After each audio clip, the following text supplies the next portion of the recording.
Hello and welcome to the Big Technology Podcast, a show for cool-headed, nuanced conversation of the tech world and beyond. I'm Alex Kantrowitz, and I'm Brian McCullough. Welcome to the Techmeme Ride Home experience, as Chris likes to say, but the Techmeme Ride Home podcast in general. The experiences are bonus episodes. So we're doing this together. We're doing a crossover episode where it's kind of a little bit of Big Technology Podcast, a little bit of Techmeme Ride Home. We're airing it on both feeds in an attempt to give our listeners a fun episode, and B, a little bit of a entree into a show that we like. I'm a big fan of Techmeme Ride Home, been on it a couple times.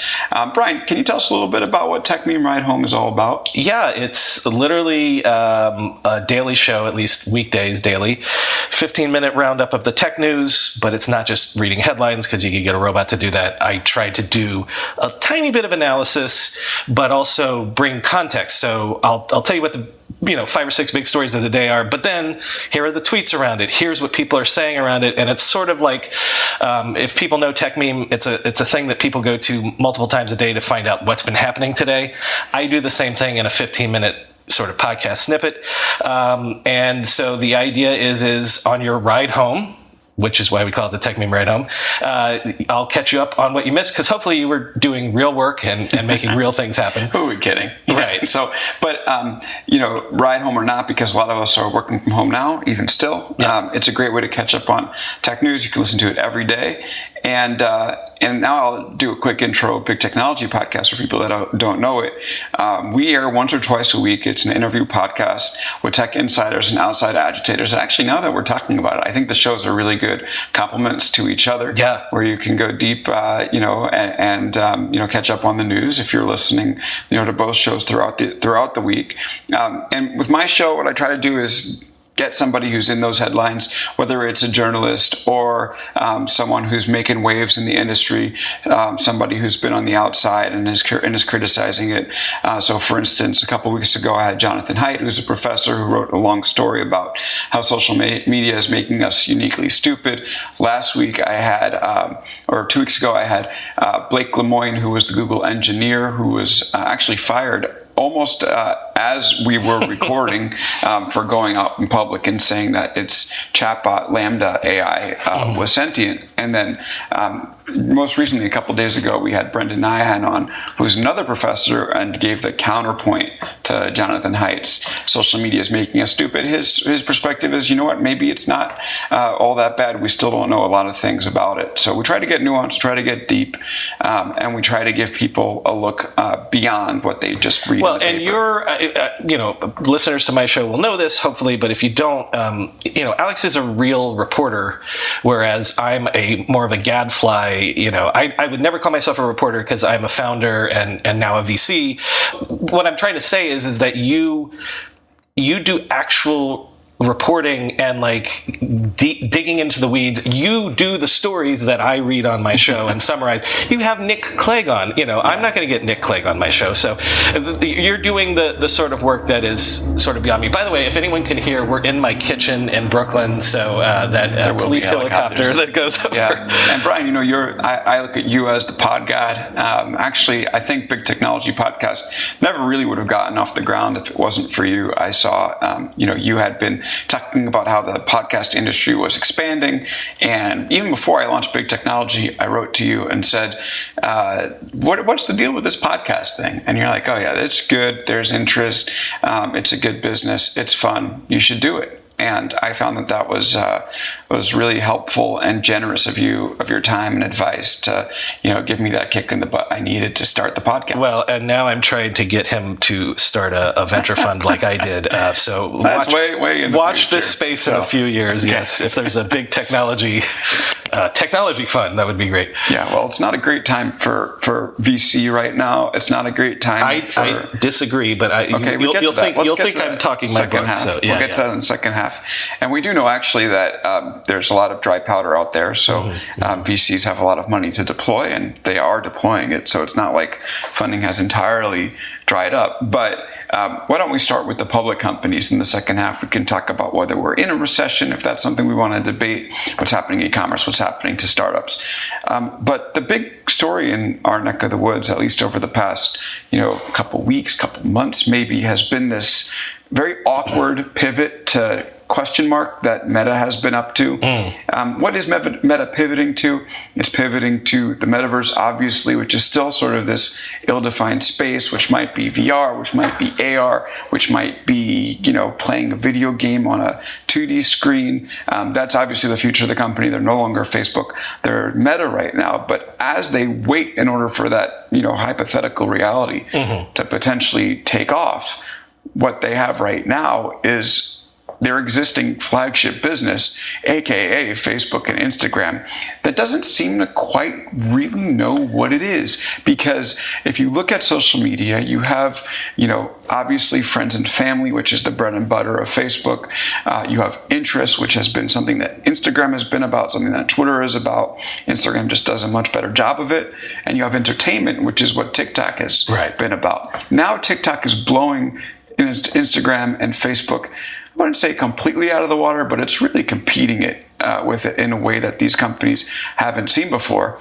And in the past few weeks, we've really seen the company stuck saying, we want to emulate TikTok, but we don't quite know exactly how much we can do that without sacrificing what's making people use these apps in the first place. So what's your read on it, Brian? The users told them that. But this is what I'm trying to figure out here, because the users tell Facebook all the time. Every time they they're up to. Sure. We didn't like the news feed. Facebook went forward with the news feed. Turns out it was a revolutionary format. We hated the fact that they were copying stories from Snapchat. Felt that it was wrong. They did a good job on that, and now we all use stories.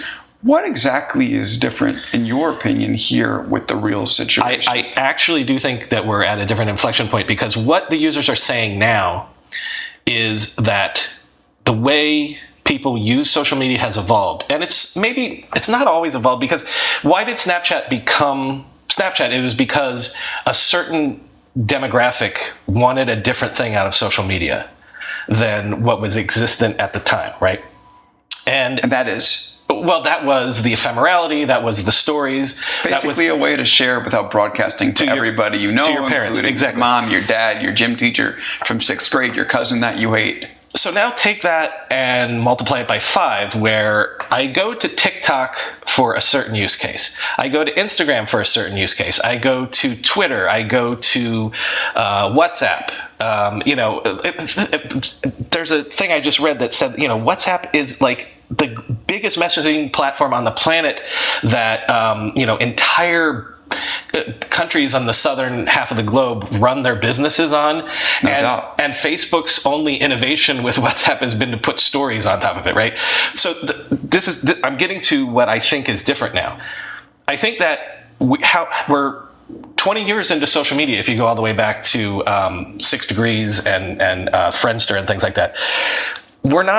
As a society, we're not new to this anymore. We are mature users of social media as a platform. And so we have our use cases. And what the users are saying right now to Zuck is, don't make Instagram TikTok, because I go to TikTok for TikTok stuff, for what it serves in my life. And if you are going to just TikTokify Instagram like you snapped Instagram, storiesed Instagram, you're only going to make me abandon Instagram, because I have a use case for Instagram that you're obviating, that you're making worse. And so that's the friends and family stuff. Well, or whatever, if it is the celebrities or whatever, right? But the point is that I think it's a great tagline for Instagram. The celebrities or whatever. For celebrities or whatever. Work for 1 billion people. Exactly. But I do think that the problem is, I want to get into what I think the real motivation of all of this is, but I think the problem is that Zuckerberg and Meta/Facebook writ large were able to continue to stay ahead of the curve by absorbing, sometimes literally acquiring companies, sometimes copying what they do. And that can't work in a world where they were basically existing in sort of a monopolistic ecosystem that they created of their own. And because Snap's still extant, because there's no way they're going to be able to buy ByteDance, like you have these different flavors. You have Pepsis to Cokes. You can no longer say there's Coke and there's Cherry Coke and there's Coke 1 and Coke 0, people are going to go for a Mountain Dew every now and again. And if you shove Mountain Dew in my Coke, why am I buying Coke? That's literally what people are saying to them. And I don't know that this is a problem that they that they philosophically really want to face. Well, okay, but let's talk about the evolutions, because you mentioned that social media is 20 years old. Yeah. True. And so the way that we have found content on the internet has actually gone through a series of evolutions, and I think this is kind of leading us to where we are today. So at first it used to be that there were websites that you would go to, okay, then maybe you would search for different topics and you'd find interesting content that way. The revolution that Facebook ushered in was that you would find stuff based off of what your friends and family were sharing. And you use those people as curators for the content that you would find online. It turns out that actually the content that we like to watch, a lot of it is gossipy, a lot of it is, what's going on in my hometown, what's going on with the people that I know. And Facebook exploded because it really filled that curiosity in an amazing way. So the natural way that you would think is if you want to follow people, you follow, symmetrically based off of people you know. Twitter, okay, now Twitter said, what if you follow the people that you are interested in? Right. So you follow what you want, and it's you do the work to curate what you want to see, and that will be Twitter. And it didn't work. It's an amazing product, no doubt about it. It has its flaws. It's an amazing product. But that one innovation could only get Twitter so far. Instagram copied them, brought some friends and family in, still went visual, but it still made you do the work. It was just a lot easier, and you could figure out the Instagram experience much more because you were picking the pictures. Hold on, I just want to finish this one part. The thing, so up until TikTok, we had been sorting our feeds on our own based off of people that we followed, and the algorithm was a second layer on that. Yep. TikTok flipped that on its head. Yes. TikTok basically said it doesn't matter who you follow. Yeah. We're going to, via our algorithm, show you the content, that we think you're going to like the most. And that follow will just be one data input into our feed. It won't be the whole feed. And that changed the game. And now I think what the issue is that you have with Facebook and Instagram, and even Twitter to some extent, is that they're still playing that old game where the content that you find to them primarily is based on who you follow. So it doesn't matter if they're trying to prioritize their reels more often until they either fully say, we're going to be what we were in the past, and you're still going to like that. It might not be as popular, but there's a use case for that. Or we're giving up on that completely and saying we're going to go the TikTok style. Algorithms recommend maybe we do a tab to show you friends and family. But until Facebook decides we want either column A or column B, it's not. I don't think it's a matter of mixing sodas. I think it's a matter of making a clear decision one way or the other of what their strategy is. And they're stuck in the middle right now. They don't have a vision, and that's why we're seeing them go back and forth. It's so funny because on my show, we keep falling into this thing of doing the history of how social media has evolved. So I've had this conversation a couple times now.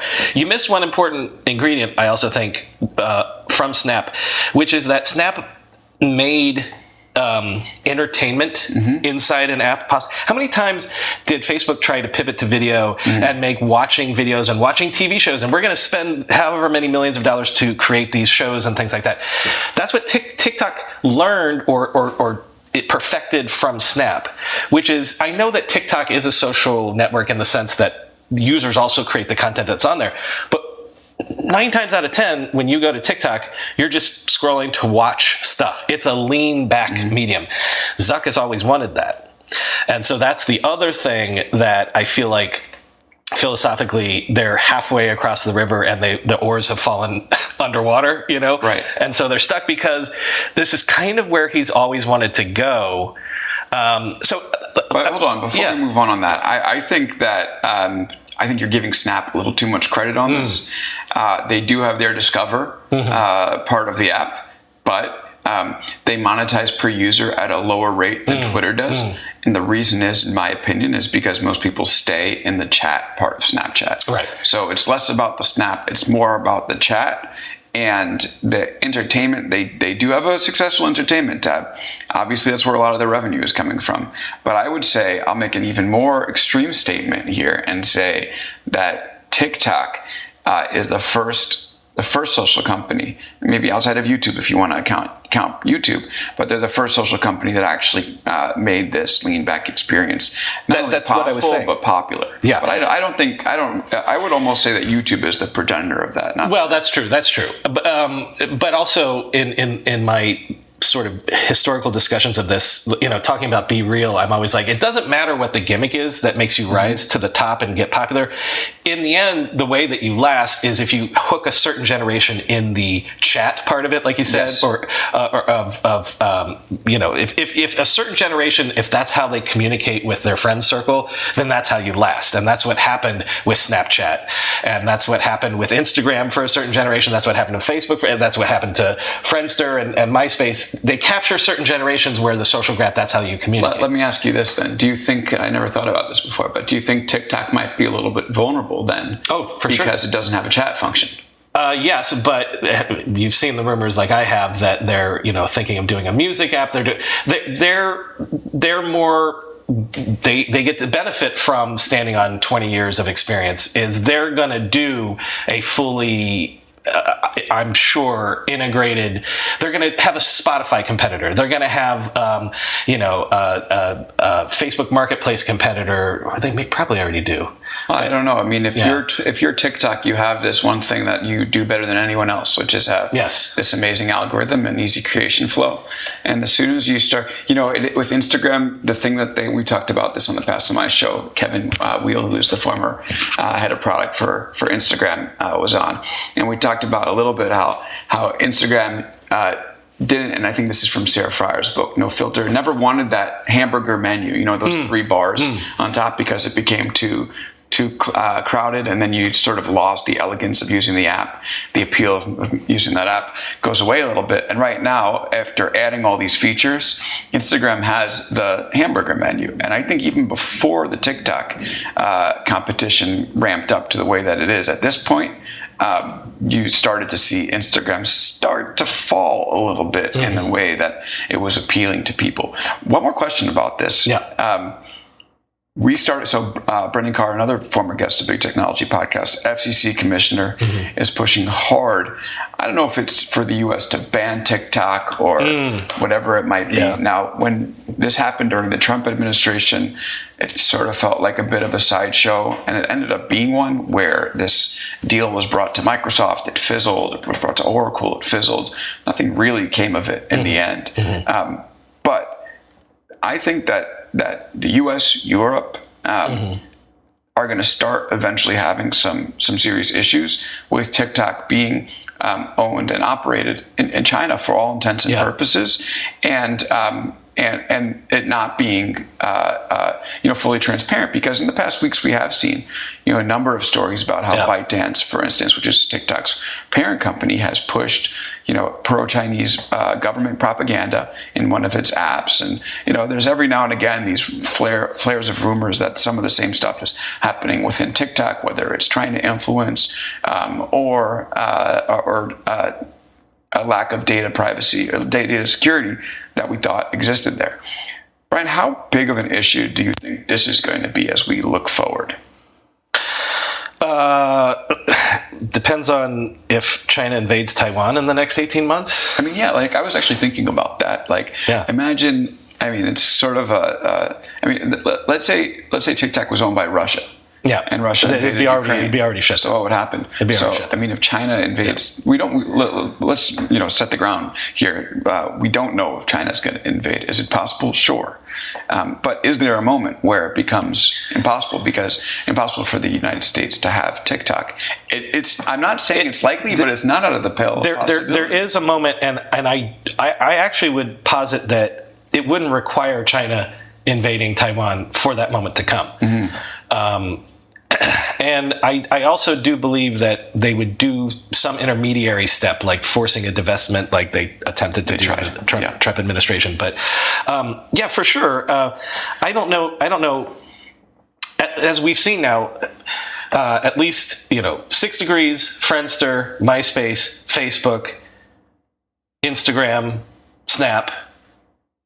Now TikTok, am I missing one? I feel like I'm missing somebody. Twitter in there in the middle. Very easily forgettable. What I'm saying is that Some of them go away. TikTok is probably one of those that is maybe more likely to be as Rand Broderick said, a trivia question 10 years from now than others. Yeah, it's pretty vulnerable. And you look at the companies that are coming for it. YouTube, for instance, which I think has 1 billion people using Shorts every day or month or something like that. Yeah. And then Facebook, which is obviously making this a priority. Facebook, I think in its earnings call last week said Reels volume is up 30%. Right. Now, everyone looked at the fact that its revenue declined for the first time ever, which is a big problem. But a lot of that is because they're moving to this new format, and it takes time for them to set up the sales team and monetize the way that they could their traditional ad formats. Before we move on because we originally started this to talk about Meta, and I have two big things that I want to talk about Meta before we move on from it. This leads to something that you said maybe 10 minutes ago. Scott Rosenberg in Axios this week said, quote, "The era in which social networking served as most users' primary experience of the internet is moving behind us. This leaves a vacuum in the middle, the space of forums, ad hoc group formation, and small communities that first drove excitement around internet adoption in the pre-Facebook era. Things like Discord." This is me now. But this is also Ryan Broderick in Garbage Day. He goes on to say, Rosenberg said that the internet is separating into messengers, and discovery engines with a gulf in the middle for genuine social networking. So what if what we're seeing, and this is why Meta seems adrift, is the monopoly era of social networking is ending. And this is what I'm hinting at by saying it's now splintering into multiple different competitors that no one competitor can gobble up, no one competitor can copy sufficiently, and so in that sense, I don't know that Zuckerberg, and I'm using Zuckerberg specifically because this is going to be my second point, knows how to grok. So my perspective on this monopoly era question is that there's never been a monopoly in social media. I don't think it's possible, and this is not a popular perspective, but I'm just going to say what I believe. I don't think it's possible to be a monopoly if with one notification on the iPhone, you lose $10 billion in a year, which is what's happening to Meta, probably more. The fact that Apple cut off their tracking. Yeah. If you don't own the operating system, if you are an app on an operating system that's controlled by your direct competitors, it is a very tough argument to make that you are a monopoly. Now, I know people will say social networking is its own category, Facebook is a monopoly, but you can't just look at the one moment if it's a dominant company. TikTok today has people using it more time on average than Facebook ever had in its history. That's astonishing. And I think that's like really important context when it comes to this monopoly question. I also think that Facebook did see this movement into smaller communities come and really pushed, groups. There was two groups, exactly. Groups had two moments in Facebook. It had that first moment where like it was Facebook 1.0 and everybody was hanging out in groups and like showing that as a way to display their identity. And then people were like, I don't really need groups, I have the news feed. And then groups made a big comeback because the problem we described in the beginning, this idea of not wanting to share in front of everybody you'd much rather share with a smaller group that are interest-based, and that actually revitalized the newsfeed in a way that's like totally underappreciated. And this is kind of funny because when Facebook did this whole pivot to privacy thing a couple of years ago, I guess they've done it 4 or 5 times at this point, but when it pivoted to privacy, what it really meant was pivot to smaller groups because it knew people didn't want to broadcast on the newsfeed. So I think that this idea that there's a gap that Scott brings up, I'll just say to that, maybe. I mean, it does seem to be like a very like tech insider centric, US centric point of view, where like you look at the fact that Facebook still has the latest numbers, 3.7 billion people using it every month. What's Discord's numbers? I mean, I'm sure that they have like pretty engaged communities, and these chat apps are certainly starting to rise. But I think that with the pivots that Facebook did, the focus on groups, the acquisition of WhatsApp, which I think will probably go down as an all-timer, even better than the Instagram acquisition. For sure. The building out of Messenger, and then the work that they did with Instagram messaging. It does seem to me that a lot of that activity that we look at as a gap, if we sort of discount, some of the coastal locations in the US, is still happening. In the modern workplace, employees log in and out of countless websites, services, and apps every day? How many of your coworkers use password 123 for every system? How many teams share credentials on a spreadsheet or via email? According to the Verizon Data Breach Investigation Report, 81% of corporate data breaches are due to weak or stolen passwords. Keeper Security's enterprise password management platform enforces strong passwords and makes it easy for teams to securely share credentials. Keeper locks down login details, infrastructure, credentials, confidential documents, and more in a patented zero-knowledge vault. Plus, it takes less than an hour to deploy. Sign up for a Keeper free trial for your organization today and get a free 3-year personal plan. Get started by visiting keepersecurity.com/techmeme. That's keepersecurity.com/techmeme. Shopping for new clothes can be time-consuming and stressful. Why not let Stitch Fix do all of the work for you so you can spend more time doing the things you actually love?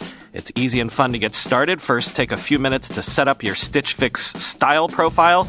Answer a few questions about what you'd like to wear, what you don't, and how open you are to trying new styles. Then, Stitch Fix's expert stylists will go to work finding items exclusively for you. Every piece is handpicked for you and is unique to your style, size, and your budget, making it the best way to discover clothes that make you look and feel your best. Stitch Fix will send you 5 pieces to try on at home. Keep what you love and send back what you don't. Shipping, returns, and exchanges are easy and free. Plus, there's no subscription required. Try once or set up automatic deliveries. There are no hidden fees ever. Sign up for Stitch Fix and get the season's latest pieces for women, men, and kids. Sign up today at stitchfix.com/ride to get $20 off your first purchase. That's stitchfix.com/ride to get $20 off your first purchase. Limited time offer. Purchase within 2 days of sign up. All right. Last point on this, and this is sort of the bigger one, which is why I'm talking about Zuck, which is last week, there were a couple stories about the Zuckerberg internal meeting or whatever, where he says certain people shouldn't be here, and I'm okay with that and stuff like that, and it's sort of like wartime CEO sort of talk and stuff. When we're talking about social networking, this was actually, people forget this, but before Facebook's IPO, one of the reasons that people were bearish on social networking is like, it's so fad-based. Sure, you have 100 million users now, but talk to me in 3 years, right? I do think that it's not faddish in the sense that people completely abandon it like they did MySpace. What I think happens, and Zuck knows this, is that it's faddish in terms of you hook a certain generation and that's their jam. Mm-hmm. And then somebody else hooks the next generation coming up unless you get there first, right? And in those articles, there was one in the Times and one, I can't remember. The Verge. The Verge. What he's talking about is relevancy, not only with the audience, but with the talent that Meta can hire, the employees that he can attract to Meta. Here's my question to you, and this is a harsh one. No one is ever going to confirm this, but I'm pretty sure Zuck was going to run for president. That's why he was doing that tour around the country in 2016. Didn't work out. That would have been one campaign to watch. They obviously wanted to do crypto, we know that. Didn't work out. And now the Metaverse. If you are a young, talented 25-year-old engineer and you have your choice of companies to work for, how can you look at Meta and not see anything other than a giant project to keep Mark Zuckerberg relevant and interested in coming to work? The problem with Meta right now, I would posit, is it is the most in need of its founder stepping aside. Ooh, that's interesting. Okay, so I will, for the sake of argument, try to articulate the Meta position. I think that you still come in to work with the ability to potentially influence a product that 3 billion people use. Indeed. That will always be a big appeal. Then you look at so let's say you're deciding between tech giants there are drawbacks everywhere. Apple tends to hire overqualified people and make them pull their hair out for a number of years and sort of hate their jobs. They make pretty stuff, but it's a very top-down culture. You probably won't be listened to at Apple. And so, if someone wants to, if someone's a little bit more ambitious, maybe Meta's a good place. Amazon, I've wrote about this in my book, Always Day One. Fascinating place to work. 4 years at Amazon, and you're trained in a way that no other company will train you. There's a ton of autonomy there. The only downside is that you work like crazy. And it's for some people and not for others. So that does sort of say, okay, a segment of the workforce is not going to go Amazon. I remember one of the most interesting conversations that stood out to me, because obviously they have a lot of holiday volume at Amazon, where I spoke with one ex-employee from the retail organization. He got the job. He tells his family, Daddy's going to war, and he didn't see Thanksgiving for 6 years. Yes. Google is interesting, but is there really that big of a difference between Google and Meta? Okay, a couple $100 billion on the market cap. But it's a search company. But this is what I'm saying to you. Microsoft is boring. Yes. Though a good company, but boring. What I'm saying to you, and this is true of a lot of companies, like if you go to Tesla, you're working for the god Elon Musk. Yeah. At Meta right now, you are working for the god Mark Zuckerberg. As he flails, it feels obvious to everyone watching that he is grasping at straws, that he is looking around for things. Someday, Ready Player One is going to be real. Do we want that? Doesn't matter. Mark wants it because he wants... Remember, the thing, when people psychoanalyze Zuckerberg, remember, he loves civilization. He loves Roman emperors. He cuts his hair like Caesar. I'm not going to say August. The kids. He named his kids, after... anyway, I think psychoanalyzing billionaires is something that I try to avoid, but I do it more than I should. I think Zuckerberg realized that, what am I going to do? Take over half the world like Genghis Khan? No, in the modern era, the thing that is the most power is all of the planet plays in my sandbox. Right? And so he's feeling that the sandbox is starting to lose sand slowly. And he's trying to grasp for the next thing to keep everyone playing in my sandbox, playing my game of civilization. Sorry, go ahead, finish your thought. I feel like that's transparently what is happening here. The old ideas of we're connecting the world. There's lots of things that are connecting the world. Like, this is not, social network is not new. It's 20 years old. If I'm young and I want to put a dent in the universe, do I want to do it just to keep a middle-aged man feeling relevant and feeling like coming into work tomorrow? Well, I would say this, that if you're a CEO of a company, your job is to grow that company. And if you're working in social media, you are going to deal with existential challenges all the time. This question of, like, are we going to be relevant tomorrow, has always been with Facebook.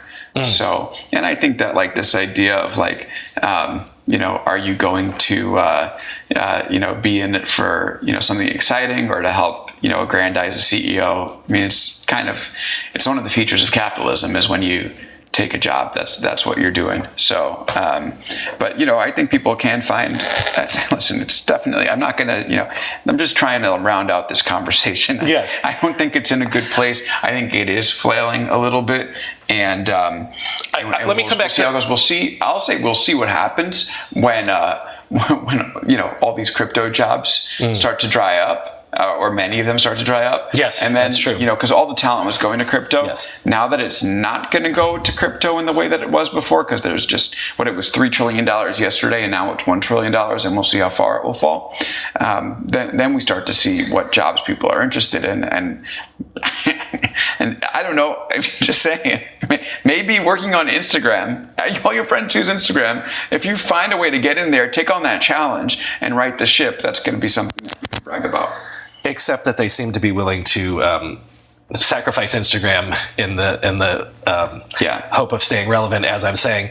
Let's put a bow on it by underlining the other thing you said, which is if you're on someone else's platform and they can change a thing and you lose $10 billion worth of revenue, did you really have a good business model? But to his credit, that's what Zuck has known all along. And why do you think he wants to make the That's metaverse? why he's doing well. I remember, so I sat with him for my book, and the last end of that chapter is all about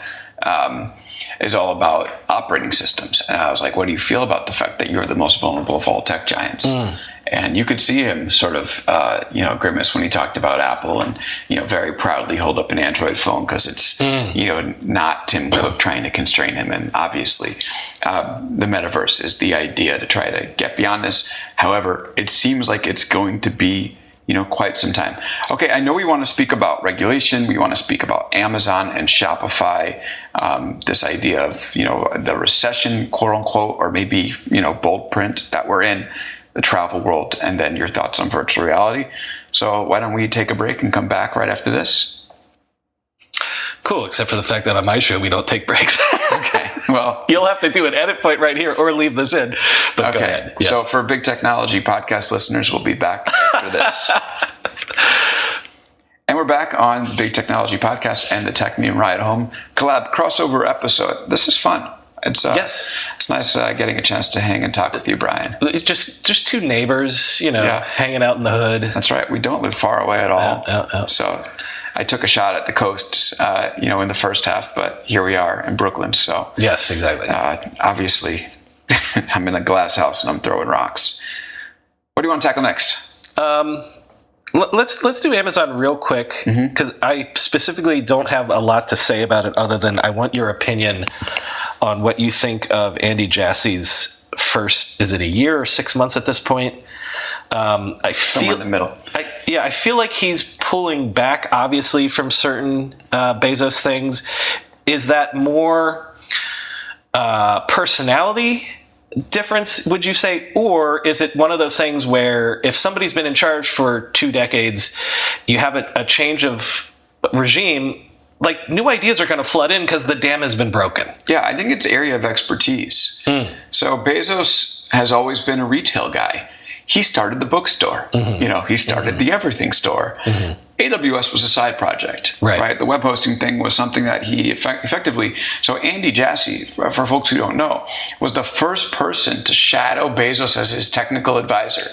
Bezos thought it would be a good idea to have him take every meeting that he took, and Bill Gates used to do that. Watch how he ran the company. And then the idea was that once Jassy was done, after a year and a half or so, he'd be able to go run something influential within the company. And eventually what he did was, take this product that they were building and run AWS, and obviously built it into an extremely successful business. That, to me, clearly is, if not the future of the company, at least the future of the company's profits, right? The retail organization operates basically at break even. It has this advertising business that's doing well and making it look profitable, which it is when you add in the advertising. But it is interesting that Jassy is coming from AWS. And I think the challenges, there will be serious challenges for this company. Obviously, when he started in the pandemic, they ramped, I think it was in 24 months, they doubled their capacity, their fulfillment capacity. And let me tell you something, in 2019, they had a lot of fulfillment capacity.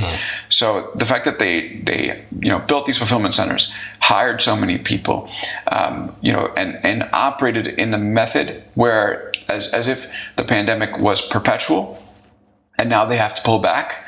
I mean, that is a very, very difficult problem to manage, and that's AWS, seems to be trucking quite well. The real question is still growing 40%. Yeah, it's crushing. So the retail organization is now the question mark at Amazon, which is wild, and I think this is compounded by the fact that Jeff Wilke, who was the CEO of Worldwide Consumer at Amazon, left the company pretty much as soon as Andy Jassy was named CEO. Because Wilke was hoping it was going to. I think there's a story there. Yeah, I've heard some chirps, but I'd like to get a little bit more reporting before I nail that one down. And then Dave Clark, who also ran retail, is now on his way to Flexport, who I'm hoping to have on the show at some point. Right. So what do if you're the AWS guy, which Jassy is? You have the biggest challenge for your company is retail, and those two pillars of the company that your company leaned on to make that retail business run smoothly, not there anymore. Let me ask you an unfair question that I asked on my show recently. This is completely unfair. What are the odds at the end of this decade Amazon has not spun out AWS.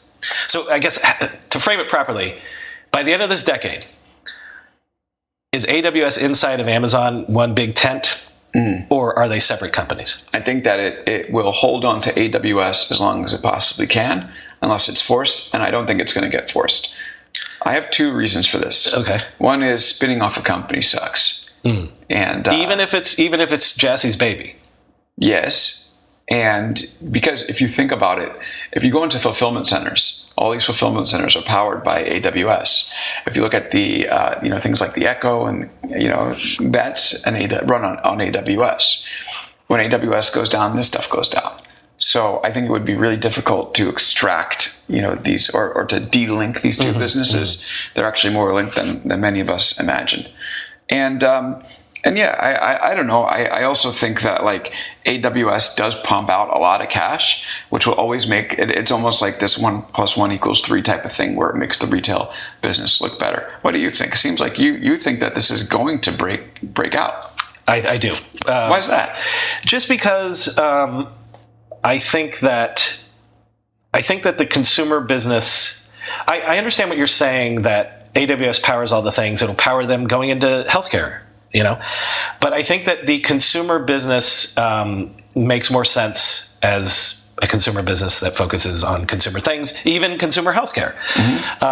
And that AWS makes more sense as an arms dealer serving everyone. And I think that also Jassy being the CEO makes that more likely. But this is one of those things where no one's going to really hate us if we're wrong either way. This is impossible to prognosticate on. But this does lead me into, I do want to hit Shopify real quick, because Shopify is the Albanian army. That was the Netflix analogy. Shopify was the Rebel Alliance taking on Amazon, and they haven't round tripped all the way back to their IPO valuation, because they went public and no one knew who the fuck they were. But they have really round tripped from their heights. And so do you have any sense of what's going on there? The glib thing to say is that this is another pandemic casualty, but that can't explain their market, gross market, whatever GMV stands for, I can never remember, it's still growing. Right. Why all of a sudden are people so bearish on Shopify? Well, it's a great question. I think there's been this great meme going around where it's like, you never want to be Canada's most valuable company. Right. Like people talk about Research in Motion and BlackBerry, and it's like that didn't work out. Nortel, and yeah, this is a thing. So welcome to the club, Shopify. You haven't broken the curse. I mean, it is still worth $43 billion, but it's been trading in the 30s. And let's see, last November it was at 157. So that's one heck of a decline. A couple of things that come to mind. One is that I think investors were largely trading Shopify in belief that it had a future value to bring, and when the rate goes up, then all of a sudden that goes by the wayside, and you've seen Shopify and lots of e-commerce get hit. I also think there was this belief that during the pandemic that we would just stay in that e-commerce world. We haven't. I would also posit that Shopify had more than just the storefronts that it wanted to make work. It wanted to do its own fulfillment network. Bought a fulfillment company, What's going on with that? It's gone nowhere. Okay. And then one last thing.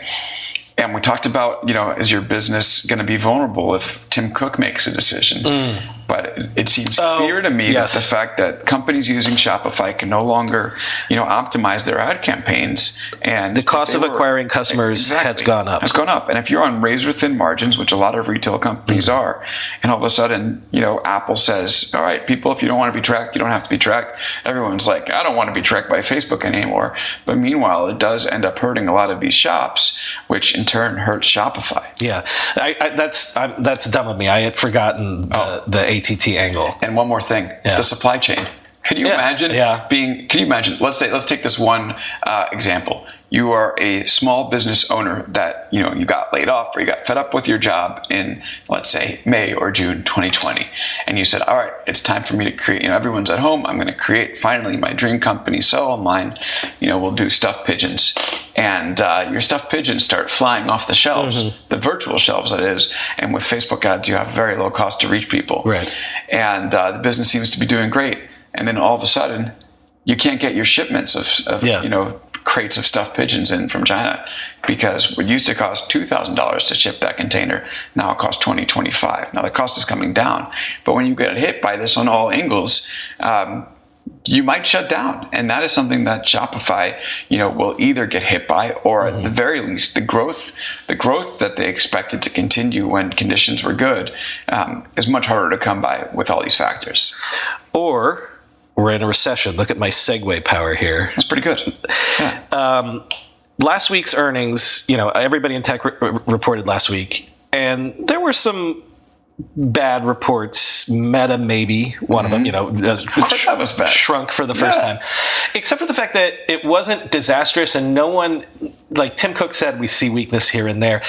Google was an interesting one, or Alphabet. Yeah. Because if anybody has a sense of the global advertising market, and thus what you're talking about, customer acquisition, and they didn't really sound the alarm that, boy, we're seeing cutbacks everywhere, recession is coming.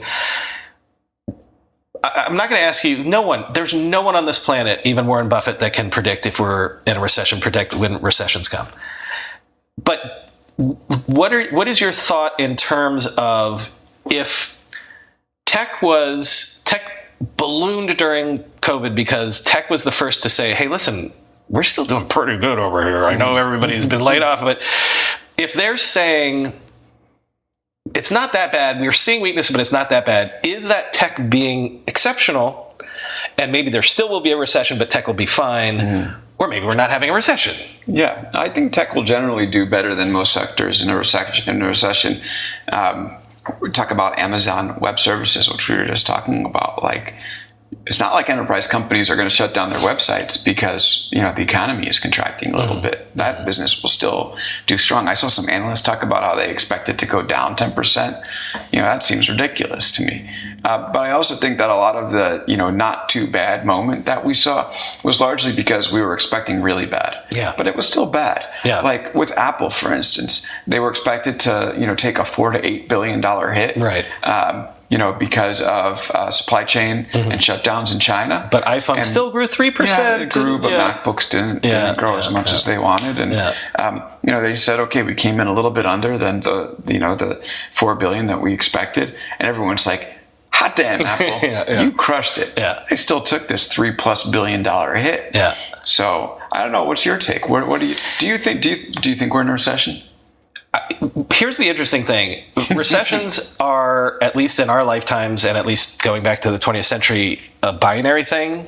Like, you either, it's all or nothing. Like, everything's down, and like there's this weird thing where we have inflation right now, but jobs, not everybody's employed. Take this in the spirits of we're close to full employment. Full employment, and wages still going up. You have, I guess what I'm trying to say is, what if we had like a spotty recession? I guarantee you, for certain sectors of the tech economy right now, full on recession, full on. We've seen layoffs. You're in crypto. You're in a depression.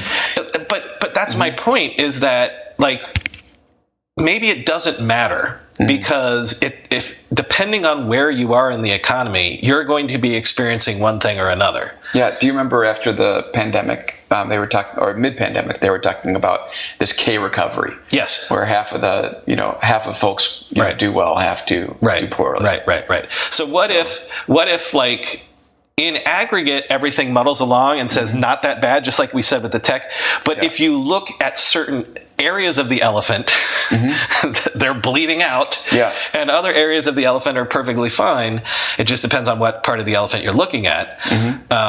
That might be what we're doing right now. And it's interesting. I mean, the stock market last week had a very nice bump. I think the stock market was up something like 7% in July. This month was the best month since 2020, for the stock market. And people have said the S&P is by still this month down. I mean July. Yes, sorry. Yeah, the S&P is still down. down significantly on the year. It's definitely in correction territory. Well, and here's the other thing. There were people predicting it was going to be 38%, and it's not. It's definitely not there yet. You keep talking about crypto. And so again, I'm saying my thesis is it depends on where you look, because last week there was another story of Katie Wan, somebody raised another $500 million crypto fund, right? So if you're saying to me, oh, well, you said sort of obliquely that, well, all those people that were attracted to crypto startups, the crypto startups are going to be gone. I don't know. There's still a freaking... Andreessen has a $5 billion crypto fund. So you see what I'm saying? Like, I get it, and I see it in the startups, like, companies that a year ago we'd be looking at to invest in, and they'd ask for a $30 million valuation, are coming and very happy to get 10. So are you still investing in crypto companies? I've only done 2 or 3. When was the last one you did? Not last quarter. Okay. So it would have been in the spring. Yeah. I think there we'll still see action in crypto, but this is my point. Yeah. This is my point. Right. Okay. Valuations have come down. Yeah. People have been writing, VCs have been writing notes about, hunker down and yes, I had an investment blow up in 3 weeks. Wait, tell that story. How much can you share about that? Well, very good founder who and literally calls me on the phone 3 weeks after the check clears and says, listen, the $2 million that I needed from there's $1 million from one other investor and $1 million to close this round, they walked. They're literally ghosting me, not returning my calls. And so, listen, I'm going to return your money. The check cleared 3 weeks ago. Okay. Now, at the same time, I've seen rounds where not me, but the lead investor said to the company, your valuation is absurd, and it got cut in half in 2 days. Okay. So everybody's in flux, right? But my point that I'm trying to make here is that, like you said about dry powder, there's still tons of money. The biggest rounds that I've seen this summer continue to be crypto. So you're saying that crypto is whatever, but $100 million A rounds, $50 million seed rounds were common 6 months ago across the spectrum. You only see those in crypto right now. Do you think that crypto is still going to be that hot place to work like it has been over the past couple years? Maybe it is. If that money is coming in, maybe it is. Yes. But I'm looking at the blow-ups of and I want to say to you, Three Arrows Capital and Terra Luna. But this is based on founders that I'm talking to. Young people believe in this. Okay, so I'll admit maybe I'm wrong about the extent of the damage in crypto. I do look at the big blow-ups and you asked me, am I investing in crypto? Yeah. I'm not. So that must mean I'm a skeptic on some level, right, if I'm not putting my money where my mouth is. But I'm also saying that I'm seeing the energy hasn't left. And also, I was involved in the crypto space during the crypto winter in 2017, 2018, after the ICO boom went bust. Yeah. And those people disappeared for a certain amount of time. Now, listen, Brian, you weren't plugged into the circles where it was still, I get it. Mm-hmm. It's not like that where a wind swept the plane and it was clear. Right. People are still working, people are still churning, people are still raising big rounds. But there is, it is interesting. It's this balance because I don't doubt that that's true. I also know that we're seeing a lot less NFT profile pictures on Twitter, where it has been, and this is the optimist case. We gave the optimist case for Facebook. Let's give the optimist case for crypto. Mm-hmm. And I spoke about this with Gavin Wood on my show a little bit ago. He's the co-founder of Ethereum. It could be that a lot of these bad actors, do get swept out of the system. Mm-hmm. And, it has its mini financial crisis and actually starts to build based off of that base, learn those hard lessons and be useful in a way that people hoped. However, I would say the one issue with that is that it's, deregulated by default. And so, when the mainstream banking system goes down, it learns lessons, it writes some laws, maybe weak laws, but laws that are good enough to keep it out of that same trouble again. And that's how it evolves and gets better. I wonder if that happens with crypto. I want to say this last thing about crypto, mm-hmm, and stress again that I don't have any skin in this game. I'm not like a crypto maximalist. I'm not a crypto pessimist. But let me play the devil's advocate of crypto pessimist right here. And Jason Calacanis has sort of been banging this bell for a while, and he's clearly a pessimist. Well, although not. Jason once told me that he thought he was going to put 5% of everyone should put 5% of their money into Ethereum just as a hedge for the future or whatever. Here's the cynic's take that I've heard of crypto, and it's a cynic bull case. They need one more pump to happen. The big pools of money do. So there's a lot of people that have told me, I guarantee you crypto will go back to its highs at some point over the next 3 years because all of this money needs it to happen.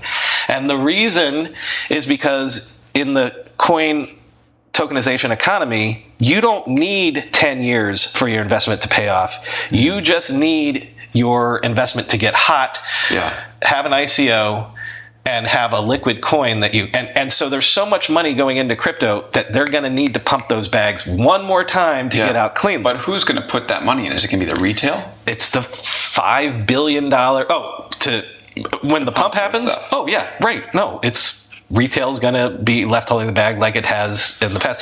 I wonder if people are learning their lesson now. The only fly in that ointment is if the SEC or FTC does crack down. Let's say tomorrow the SEC goes to Coinbase and says, by the way, 90 of these coins on your exchange are, what's the word I'm looking for? Securities. That's going to put a crimp in a lot of things. You mean we're not going to be able to trade bullshit the coin anymore? Yeah, right. So there's a race between, can we pump the bags? This is the cynic's take. This is not Brian's take. Right. One more time.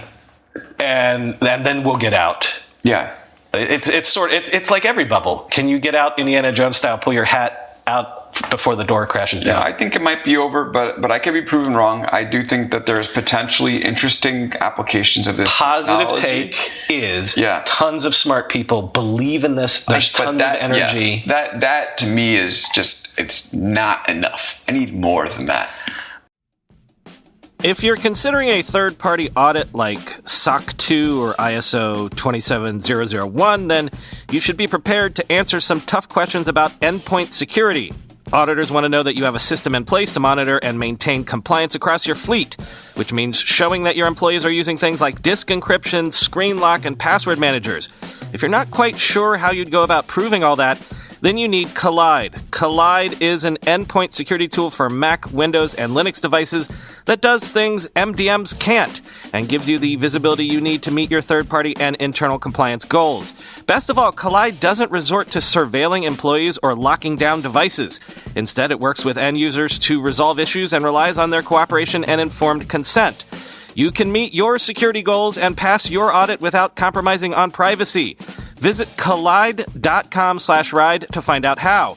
If you follow that link, they'll hook you up with a goodie bag just for activating a free trial. That's KOLIDE.com/ride.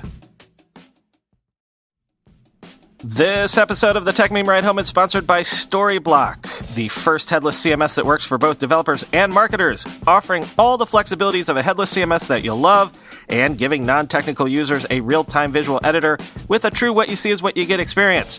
Storyblock's unique component-based approach allows you to reuse your well-structured content easily and work in a framework-agnostic environment. You can create and nest modular components without any limits, fill them with content, and customize them to any degree you want. What's great is that you don't have to worry about constantly supporting content editors. The visual editor allows all non-technical users to preview every single change in real time before publishing them. Storyblock has everything you need to build better digital experiences, limitless technology support, great localization and internationalization capabilities, extendability with a robust plugin system, e-commerce integrations, and so much more. This is why more than 120,000 projects across more than 130 countries are currently run using Storyblock, from solo developers to SMEs and large enterprises like Netflix, Adidas, and T-Mobile. Go to storyblock.com/ridehome. That's Storyblock with a K at the end. Storyblock.com/ridehome to test it out for free. Okay, let me give you, this is adjacent. This is at the end of our show running notes here. Yeah. But I felt that way about VR. Yeah. Let's talk about. And so this gets to the metaverse because crypto plugs into the metaverse as sort of like your Doesn't really have to, though. digital But okay. property. But this is the bull case. Okay. Okay. I love this example that you're about to cite. Okay. On whatever the app is, it's one of the VR chat. VR chat. I think it might be owned by Meta. I can't remember.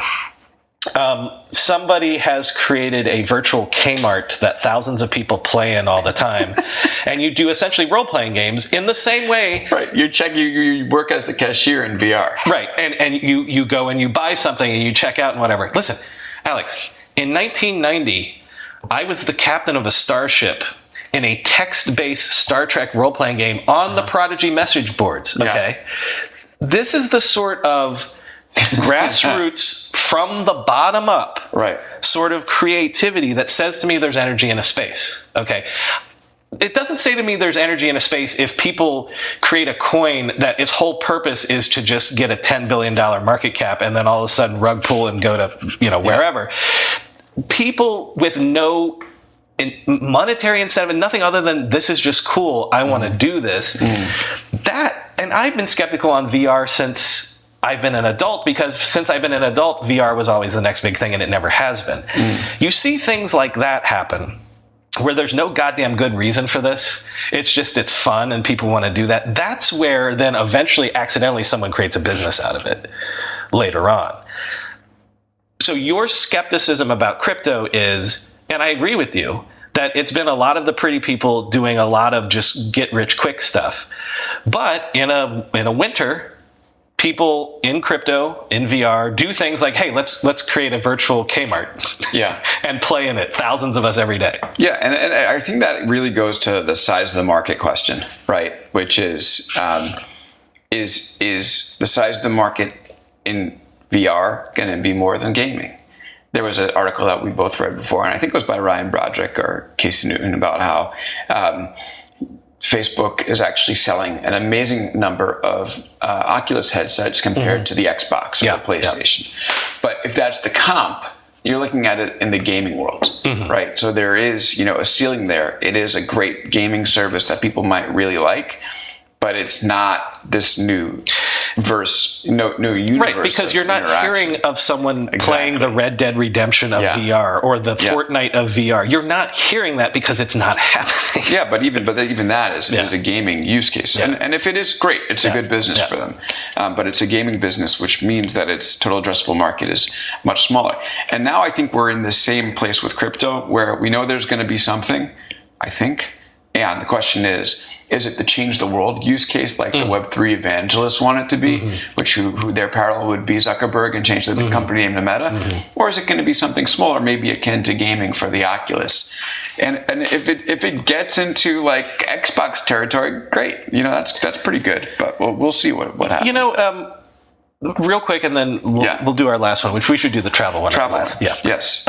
See, you and I have similar hosting instincts. Bobby Goodlotty? Yes. He's done Twitter threads, and he did a Twitter space, and I've tried to get him to come on my show to talk about this. But here's my biggest problem with crypto right now, as an investor and as just an observer of the space, is that Bobby's thing was like, can we just get the religion out of this? Like, why does it have to be? It's almost like crypto as a space is hamstrung by the fact that it has to adhere to the dream of Satoshi or whatever the fuck, right? Yep. And so it is. I never asked you if I could curse on your show. I'm sorry. Oh. If you have to go back, you can now. If you got to go back and edit, I apologize. That's my problem. Where in this space, there are good ideas that I see happening, even in things like DAOs, which seem crazy to people and stuff like that. But good idea. And then we're going to do it on the blockchain and do a token. And half the time I'm like, but why? Yeah. Well, what is the point of, because we have to adhere to this religion that we've come up in. And on top of that, like, the point that I've made on my show is the number one thing to get a company successful is to delight a customer. And if every time you try to delight a customer, you make them jump over this hurdle that you have imposed because of your religion, that complicates it and makes it less delightful to them, then you're not going to have a successful product. Brian, I think that's spot on. I think that like there's a difference between building technology that's useful to people, which I think a lot of people in crypto are trying to do, and running a religion. And I think that it has become a religion for a lot of people who do see, these messianic use cases for it. And so, Bobby and I, we've gone back and forth. Maybe I can tell you off the air about it, but I don't know. We got into some spat, but I think everything's good now.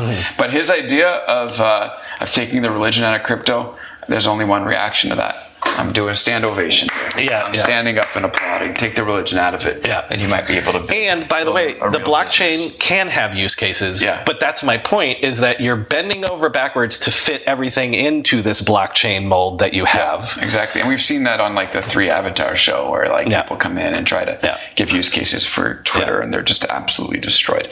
Okay, travel. Yes. So I read this great story on Curbed. About how you can no longer flight hack. Yes. And like even like, the people who are like airline, status members or mile runners. Can I tell you a story? This is why I wanted to do this. Yeah. I once flew. I've only been to Hawaii once in my life. I flew to Hawaii for 24 hours because I was doing a status run because Delta was doing this insane deal that I would, it was like a $1,200 ticket, right? And so it's like I was living in Detroit at the time, so I can't remember. It was like a 15-hour flight each way. Where did you connect? In the Philippines or something? No, it was direct. Oh, okay. Yeah. But that was the point. No. I had to drive to Pittsburgh from Detroit, fly out of Pittsburgh. I knew it couldn't have been that easy. Exactly. But it was a $1,200 ticket, so it was, okay, wait. I can either try to do all this with the credit cards or do these many flights. I'd have to do like 4 or 5 flights. Yeah. This one flight, it'll be over in 3 days. I'll get to see Waikiki Beach and I'll turn around and come back. Yeah. Right. So I am. So you did that to get status. To get status, because I ended up getting like 70,000 miles or some shit, and they were MQMs and So listen, I'm a points guy and a flight runner from way back, so I get this. Yeah, but like all this stuff that's happening is basically. The article says that you can't really hack flights. It's just going to be miserable, for you, or basically there's not much you can do. And the kicker is amazing. It says if it's less than 7 hours, drive. Just drive. Yeah. And this is another great line. Airlines will laugh in your face as you scroll the points guy while maybe getting your 3rd round of COVID in the airport. Like, it has become such a disaster. I'm saying this as I'm about to get a flight. So. Pray for me, everyone. But I do think that the state of travel right now, it's a pain that, a lot of us are traveling over the summer. You know who you should have on your show? Do you know Rafat Ali, who runs Skift? I do. Yeah. Although I'm happy to have him. I don't mind. I feel like every time I see Rafat tweeting one of my stories, like he's always saying something negative about it. So you and your media beef. I got a lot of haters out there. I think Rafat might be among them. But if he wants to come on the show, he's welcome. And people who don't like what I'm doing, like, I'm happy to have him on. The point of what's happening with travel right now is forget mileage runs and points. I didn't even know there was such thing as a mileage hackers. Oh, there's entire websites that used to exist, and I did this more than a decade ago, so I haven't done it recently. But like that will scan the things and be like, if you fly to Taos and then down to Fort Lauderdale and do this, you'll get the maximum. It's all about getting the maximum amount to get the status and get the whatever. And the airlines know that, and that's how they fill. Look. The point of this travel stuff is forget that. You can't even do connecting flights. Yeah. Don't do a trip that requires you to forget a 50-minute layover in Detroit. A 3-hour layover in Detroit might not work for you. Like, that's the point. Like, and the interesting thing to me is, like, it's sort of like how people in America don't realize that inflation as a problem is global. Like, I first started hearing about this from my friends in Britain when, like, Heathrow was like lines for 12 hours and people's bags getting lost or whatever. Like, this is, to me, and you're closer to this than I am, this is the globalization infrastructure that has existed since the 90s. COVID broke it.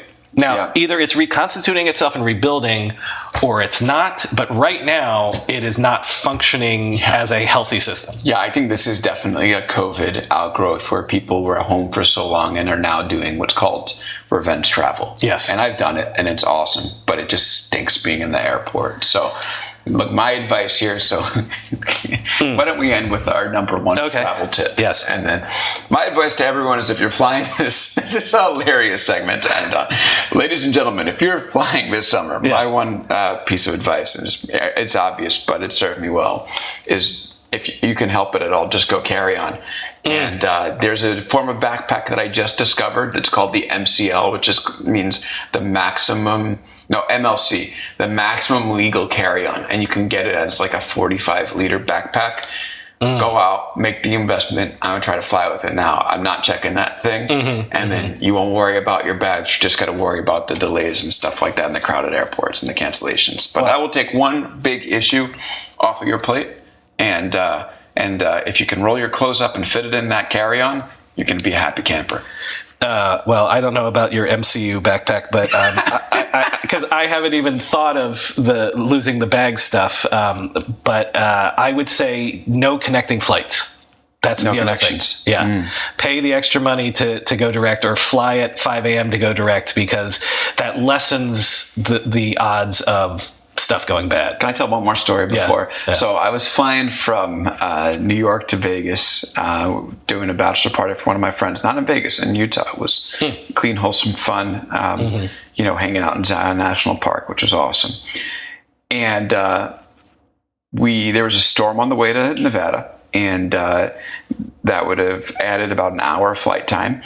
And the co-pilot that was coming in, with that extra hour, was now illegal to fly because he would be in the air too long. Right. And so we were just sitting there and just waiting, to be deplaned. And then some guy sitting in row 15 raises his hand and he's like, I'm a pilot. I work for Delta. Just put me in the co-pilot seat and I'll get you there. And he apparently hadn't started drinking yet. So they're like, they told us this all over the intercom. They're like, all right, well, we're going to log him in and away we go. And it was it was a miracle. And we got there. So your travel tip is fly with a pilot. Get your pilot's license. Yeah. And pray for the best.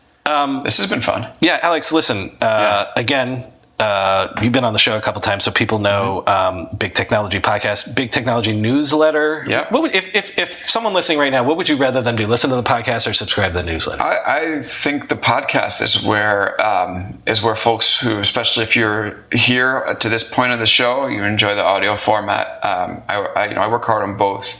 But if you want to check out the podcast, like I said, I think it's a nice compliment to Techmeme Right Home. And if you're a Big Technology Podcast listener and you're here with us to this point, I recommend Techmeme Right Home. You're going to like it, and it's a nice compliment to my show. And I think the listening to both of them, will just make the experience much richer. For each episode. Well, and you'll hear Alex on it even when he's not verbally on it, because reading my dumb tweets? when he has a scoop, I will do the story on my show and read his dumb tweets. And absolutely. Yeah. So apologies for the tweets. I'll work hard to reel those in, but it's just the impulse. I don't think of you as a dumb tweeter at all. Thank you, man. Thank you. Yeah. Brian, this has been fun. Yep. How do you usually sign off your show?